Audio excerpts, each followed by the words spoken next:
All right, welcome to another episode of Work the Weight. I'm Alex. Yeah, welcome. Sorry, that's Alex. I'm Nick. Welcome to another episode. We're pretty excited to get into it. So Alex, what are we talking about today, my man?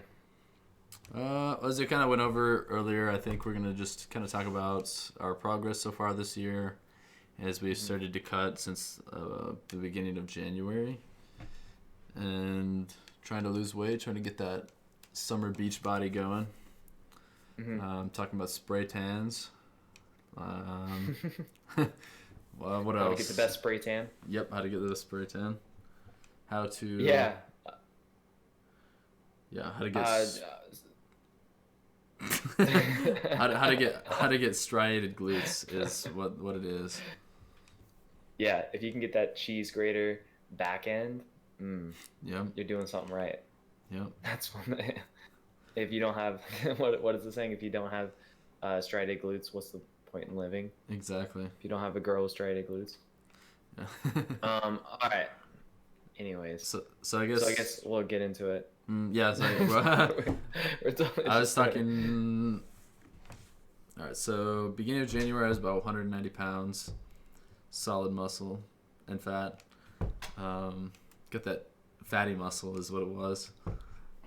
And then, so yeah, ever since the 2nd of the January, because the first day of January, I was eating Five Guys.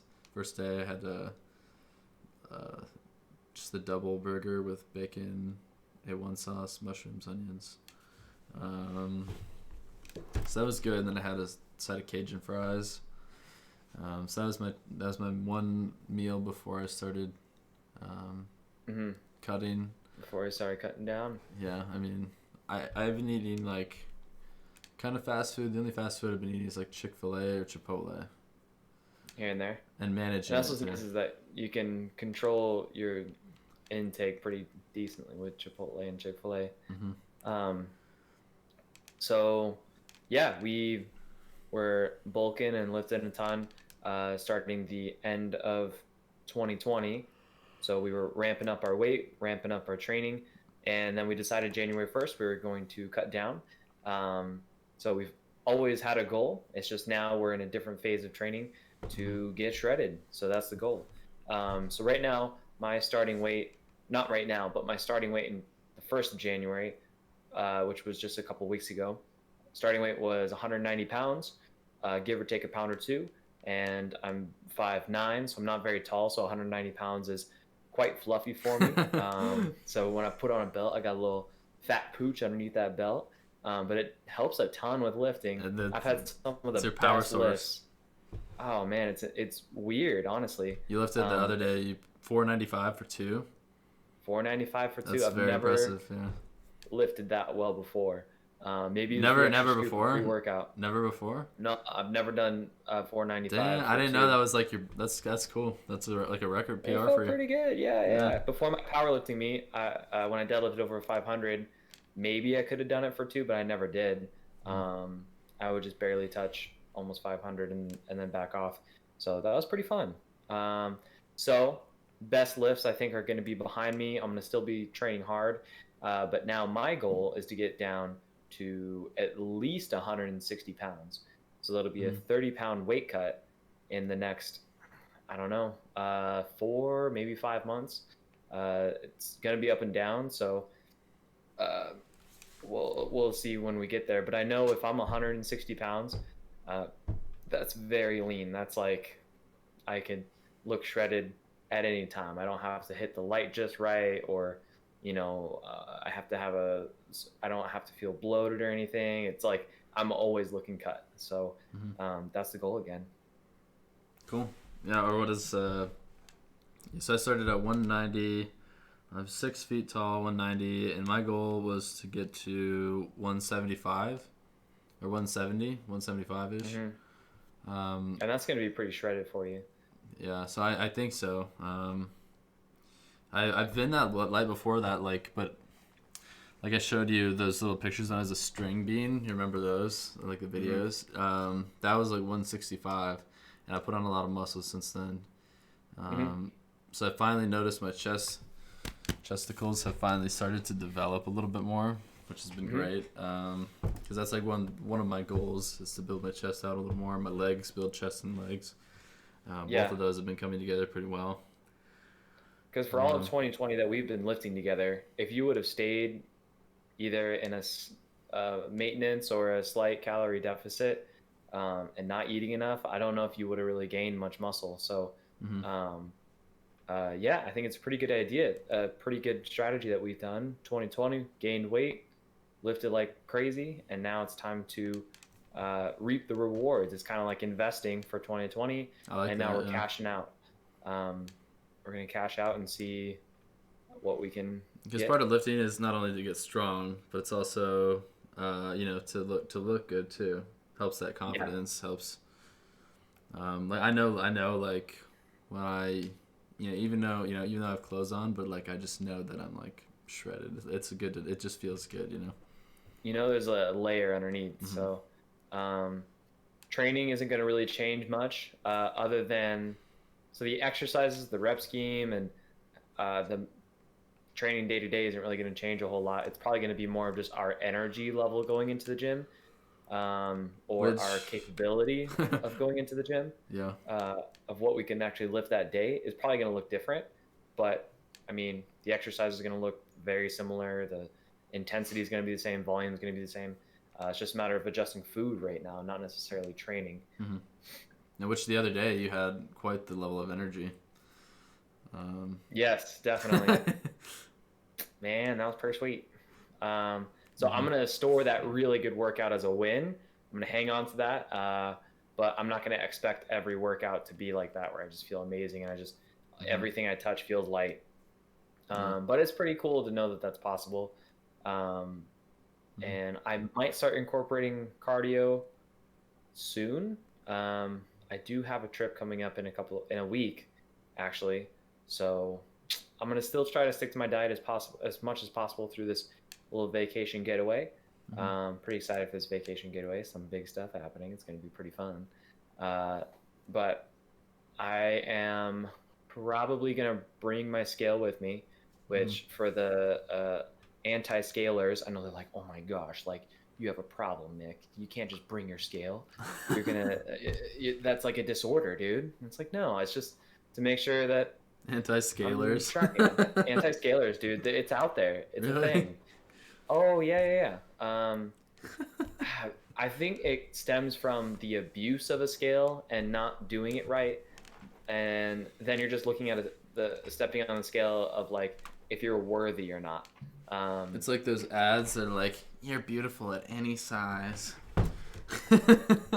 Yeah, it's just like, it's just a number, and I'm using that number. Weight is just a number. Yeah, exactly. So I'm using it to track. I'm using it as data, but most people don't really have a strict eating regimen. 385 at 28 years old is not good, especially when you're only 5'5". Get off the scale. Get off the scale. You don't need that. So I use the scale. I love the scale, and I use it as a measurement tool, just like any other kind of measurement tool. The same way I always use finances, but you're going to check your bank account every once in a while, or possibly every day, or check the stocks every day to see how you're doing, That doesn't mean that just because you check your stocks every day. I like these financial analogies. Dude, I'm on it. I'm on one. But that doesn't mean you need to all of a sudden change around your entire stock portfolio or bail out of anything. It's just like, it's nice to check that everything's going right. And if things are going a little wrong, then you make small adjustments. Or you just say, hey, I'm going to write it out. I'm pretty confident I'm doing the right things. So, yeah, I'm pretty excited. So where are you at right now? What are you weighing right now? My weight, 187.4. What did you start at? 190. 190. Yeah, it's about 2.5 pounds in. How long has it been? Like 2 weeks. When do you usually weigh yourself at? I know I do it in the morning and I do it before I go to bed, but it's like a completely different number every time, so I don't know what's the best measurement. Like. Yeah, I always weigh as soon as I wake up after I use the restroom. So I wake up, use the restroom, step on the scale. And what's nice is I have a scale that goes straight to my phone, so I can see the graphs, and it tracks everything there. which I used to just do it with a piece of paper on the wall, which I kind of like actually, but um, the app is nice. It just does it automatically. So I highly recommend that. I think it's a good Mm-hmm. measurement tool, and then it's always going to be up or down 1 or 2 pounds every day. So you're really just looking for the average throughout the week. Mm-hmm. And if uh, week to week you see a new number, so next week I expect to be seeing 186 or very low 187, maybe just bouncing back and forth. Mm-hmm. But I might speed up the weight loss. So starting out, I wasn't tracking my food very closely with gaining weight. I just knew that I had to eat more food. Or sometimes I'd step on the scale at the end of the night, and if I wasn't up to the weight I wanted to be, then I'd just go eat more. Mm-hmm. So it was actually really easy, but I like tracking. I like knowing what I'm eating. So getting into dieting, that's one of my favorite parts about cutting down is tracking all my food, weighing myself to see if what I'm tracking is being converted to Mm-hmm. weight loss on scale. So yeah, I might. So I've eased into lowering calories. I started out at 2,300 calories, which for me is kind of a lot. I don't need very many calories to gain weight. So 2,300 might sound low to other people, but to me, I barely lose weight. Like I said, I've only lost 2.5 pounds in 2 weeks, which is pretty slow, especially at the peak of weight gain. Mm-hmm. So I'll probably drop it down here pretty soon and add cardio. So hopefully I can ramp up weight loss to more like 2 pounds a week instead of just the 1-ish pounds a week. But I'd rather ease into weight loss instead of just going ham right off the bat. But that's just my style. Some people are successful being aggressive right away. But if Mm-hmm. I feel like I'm suffering right from the beginning, then I tend to fall off the wagon earlier, or I tend to binge, or just say I just gotta go get a pizza. I just have to, and I'm just craving it so bad. So yeah, it's a lot easier for me just to Hashtag ease into throwback it. Thursday to when we would just order those Domino's pizzas and just eat the entire thing. Yes. So Yeah.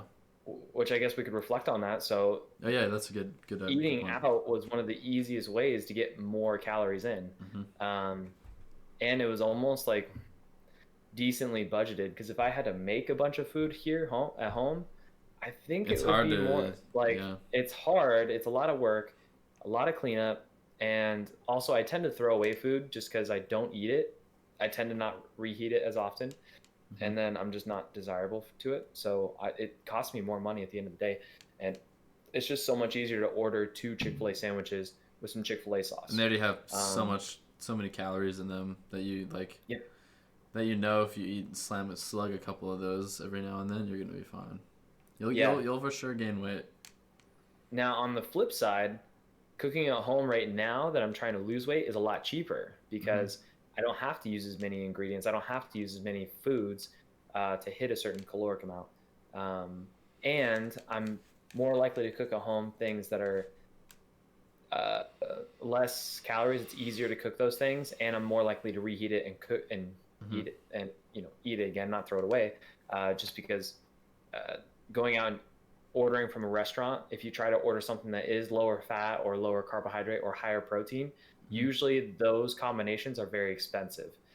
So a grilled Chick-fil-A sandwich is more expensive than just a regular Chick-fil-A sandwich, which is funny, right? Like, I think that's funny. It's more ingredients that have to go it's into more it. ingredients, it's more things they have to do to the chicken, and it's more expensive to do the grilled chicken. Yeah, super weird. Um, I don't know. but so yeah, cooking at home when you're dieting, I think, is nice, and it's easier to stick to your diet because when you are looking at the Chick-fil-A menu, you're like, I think I'll do the Chick-fil-A sauce instead of the fat-free sauce that's lower calorie, or I'll just throw in the fries. What the heck, I could use it. I'll adjust my macros later, Mm-hmm. and then you end up just like I just been doing your getting the day. nuggets and then fries, no sauce, because that Chick-fil-A sauce has a lot of fat in it. It's a lot, yeah. Yeah. And it's not to say that fat is bad, but like The a amount. Chick-fil-A sauce, what Yeah. is it, like 20 grams of fat I think and it's just like that little bit of sauce? no, I think it's like 10 grams of fat or something Oh, like it's that. 10? Okay. It's a lot for the amount that it is. Like it's just Yeah. this much, and it's like 10 grams of fat. Probably And it's could be just something more. that's, it's so easy to cut it out, it's so easy to just not get. And then now you Mhm. have all this fat left over that you could put to something else, like, Yeah. I don't know, something actually savory, and like a, So cut of meat or something. Yeah, I've been talking about macros. I mean, I remember you put me on a 2,500. I haven't been following it the last few days super well. I've been kind of trying to manage it, just not eating as much as I normally do, and then making sure I get a lot of protein shakes in. Because I noticed, like, if I track my food, like, I still, even eating, like, a decent amount, I still have, like, 50 grams left of protein at the end of the day, so I'll have to supplement that with that protein. Yep. So that's something I noticed. I was like, oh man, maybe I wasn't getting enough protein before, even though I thought I was. That could be something that maybe I could have made more progress with in the past. Well, actually, so it is good to have more protein, but when you're in a calorie surplus and you're having all that extra carbohydrate and fats, having extra protein is really good, and that is something you should focus on. But it's not a Mm-hmm. make or break. As I think it's more important when you're dieting to have higher protein, just because higher protein is more satiating. You're not going to be as hungry. You are in a caloric deficit, so you're more likely to lose muscle mass when you're in a caloric deficit. So Mm-hmm. protein is a big ally in that. But when you're gaining weight and trying to gain muscle, ultimately calories are your biggest ally Yeah. in gaining muscle mass. So protein doesn't have to be as strict. Still focus on it. Still try to get it up. But you know, you can be a Mm-hmm. little more laid back on it. But when you're dieting, especially when we start getting really lean, we're gonna have to make sure we hit all the protein. Maybe even start adding protein a little bit, and make a sacrifice of taking out from fat or taking out from carbs and put it to protein. Just because it's like, man, I could eat a leaner cut of beef, and then those fats that I would usually get from the beef, I could just put to protein, and then I get to eat more food. It feels Mm-hmm. like, um, but I'm adding more protein. So yeah, cutting is going to be interesting, man. I actually really like cutting weight. I say that now. I'm going to be like all death faced, and my cheeks are all going to be sunken in. I'll be like, dude, I just need to eat. Get some freaking salt, dude. Um, but yeah, our dieting style isn't anything extreme. It's not like we're cutting out an entire major Mm-hmm. food group. It's not like, at least me, it's not like I'm watching my salt or watching my sugar intake too much at all. Like, as we're already in a caloric deficit, so I'm not too worried about it. But I am making sure I'm getting a multivitamin just for the heck of it. Making sure your pee Trying to is get extra bright green. veggies. Yes, yeah, my pee is neon, dude. Yeah. It's scary. Yeah. It The glows in first. the dark. Yeah. Oh. Yeah, I was like, oh shoot, has my liver finally bit the dust, or like, and then I like did some light research, and I was like, oh no, that's normal. It's just the nutrients and shit coming out. Yeah. So that's good. Which a multivitamin, it's like the last thing on the list you need when trying to lose fat and But I maintain mean, muscle mass. But it it's kind of like, helps. It helps. yeah, Not even to it's lose so fat. cheap, and it's like, why not? It's just vitamins that like, cause I'm not very good at like eating all my fruits and vegetables, and so it's just an extra kind of thing that will just help me feel better overall. Yeah. Get all that stuff in that might help. You know, maybe I'm missing something um, that'll help me. I don't know, help my metabolism or something. Hmm. There's a lot of Yeah. factors to it, but it could be one of them. And it's not gonna hurt at all, Hmm. especially if you're drinking a lot of water with Exactly. it. Like you're fine. Hmm. That's exactly right. I mean, it's cheap enough. It's not gonna do damage. It's, if anything, it's gonna possibly help. And Uh-huh. I like to think when you are cutting back food, you're taking in less nutrients overall. So a multivitamin, since there's no significant caloric amount to it, it's like, why not? Hmm. Which actually, when we start to get leaner, I might start drinking BCAAs, even though we're already getting enough protein through the day. I don't know. I think psychologically it helps me to think that I'm taking in more nutrition or nutrients without necessarily adding a bunch more calories. Even Hmm. though, again, it may do nothing, but it's not hurting and it's cheap. And there's a slight possibility that it is helping. So it's kind of like, hey, I get to drink flavored water. Cool.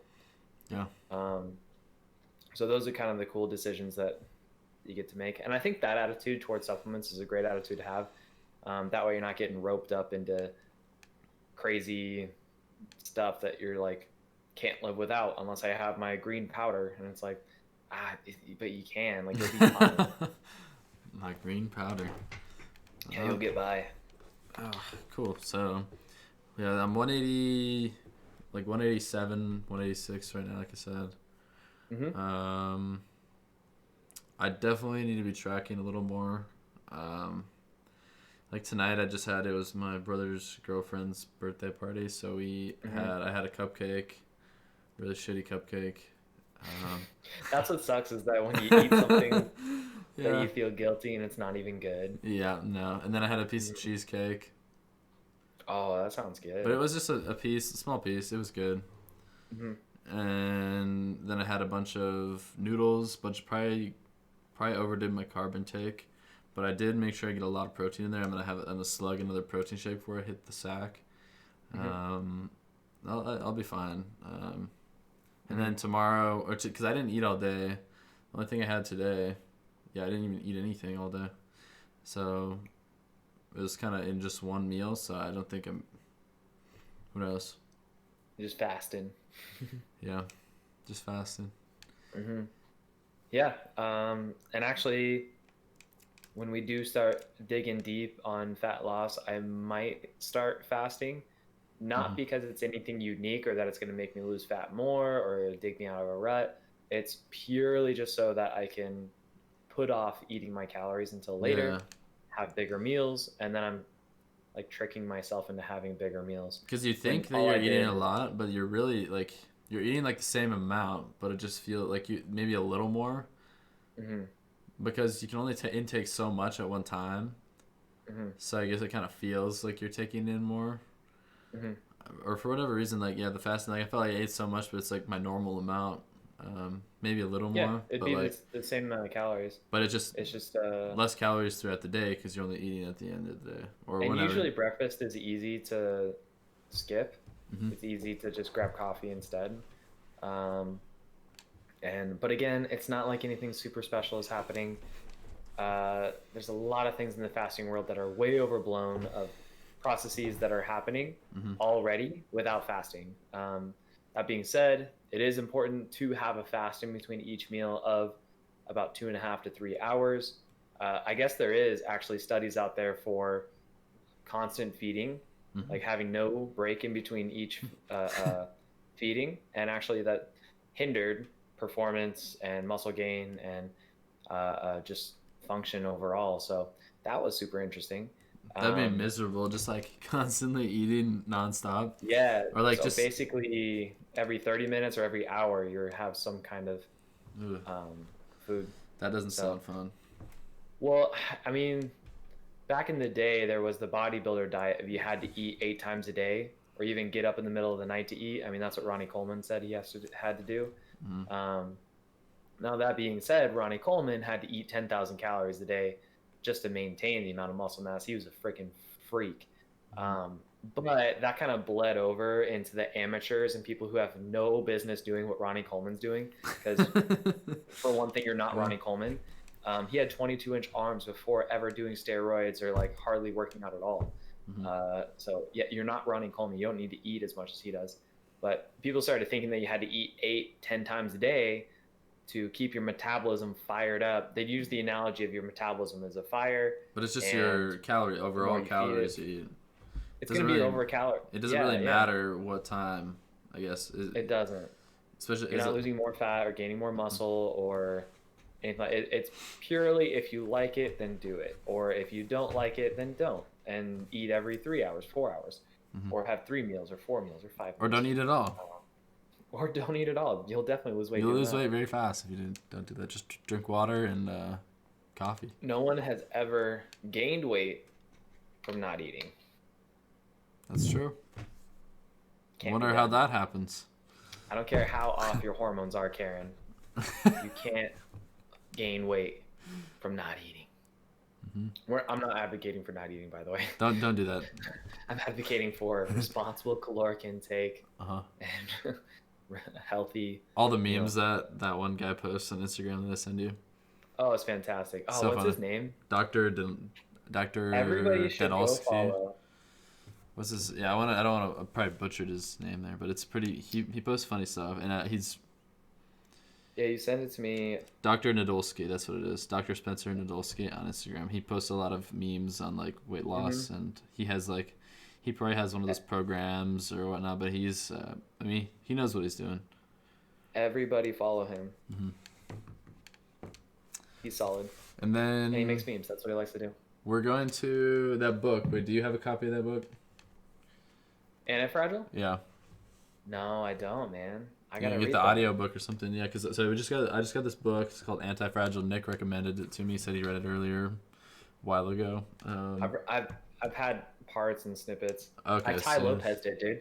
I freaking Ty Lopez did. okay, so we're gonna read that. But it's basically what I mean. Guess what would you say it's about overall?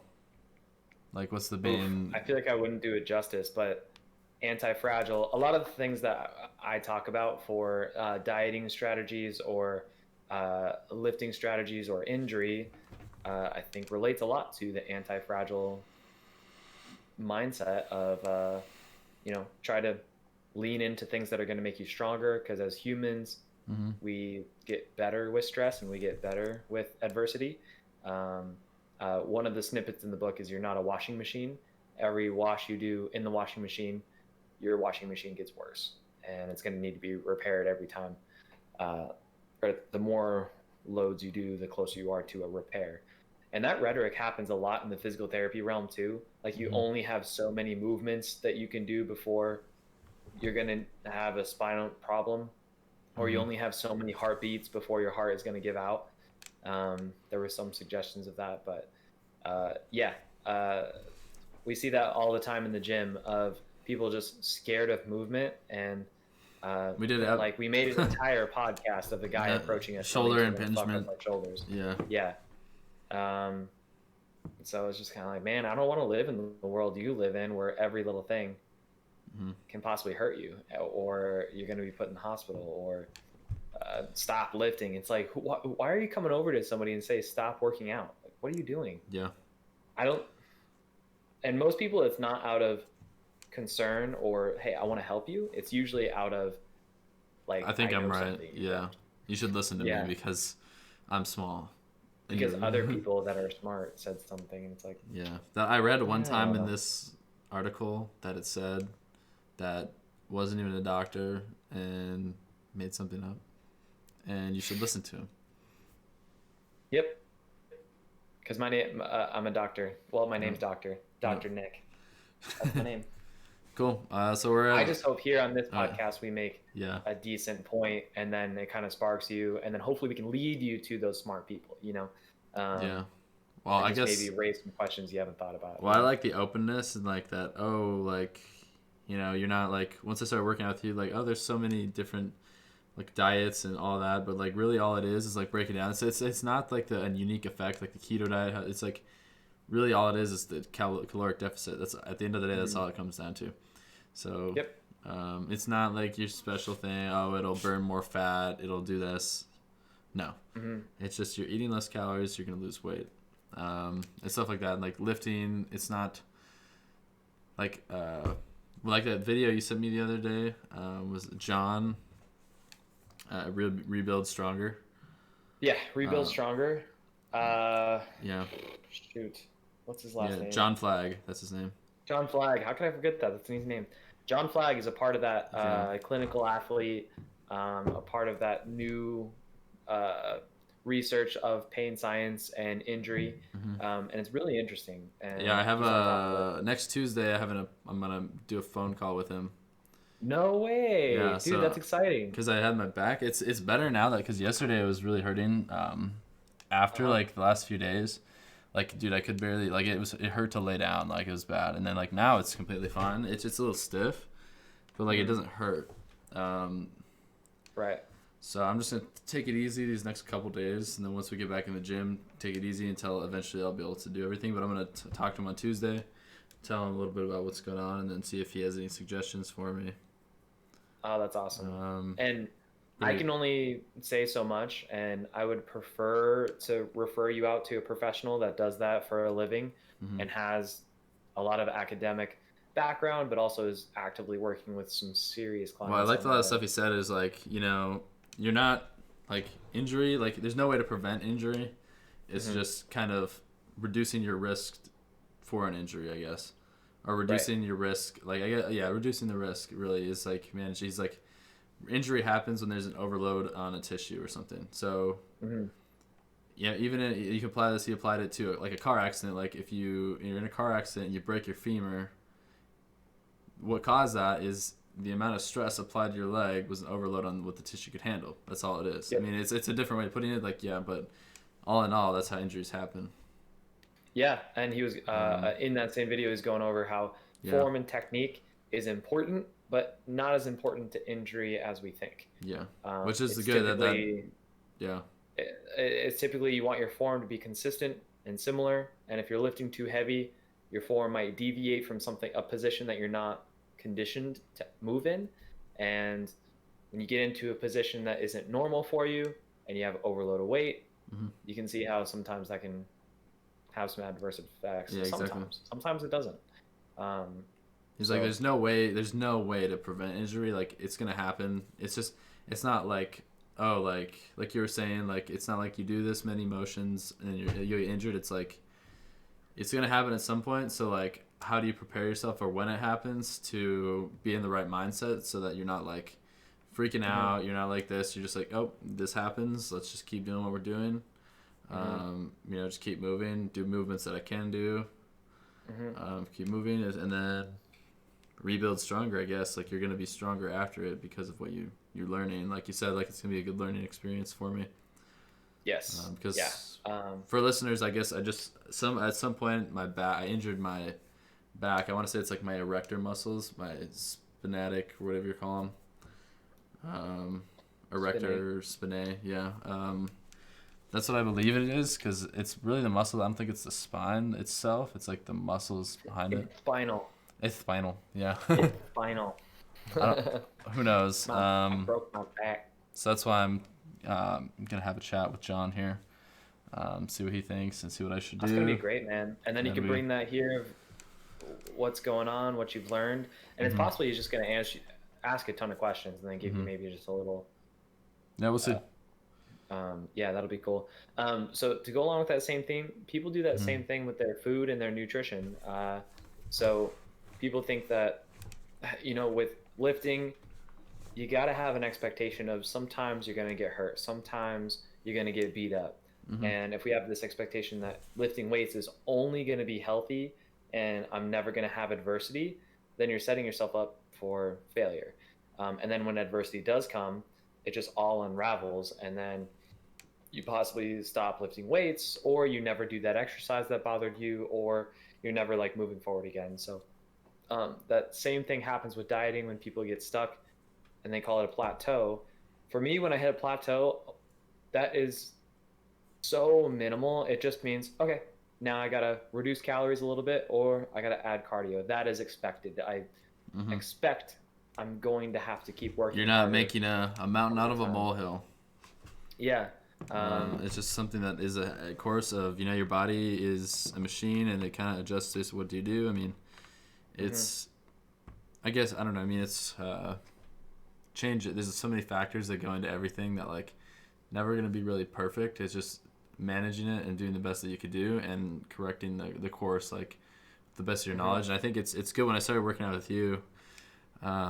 I never had that mindset or anything. I mean, I thought once I was injured, like I went to the chiropractor. I told you, and they told me that my back was completely messed up, and like mhm. I got scared, because I didn't know. I mean, you just have someone like an authority Yes. position telling you that like you're messed up, and I went and got a second opinion.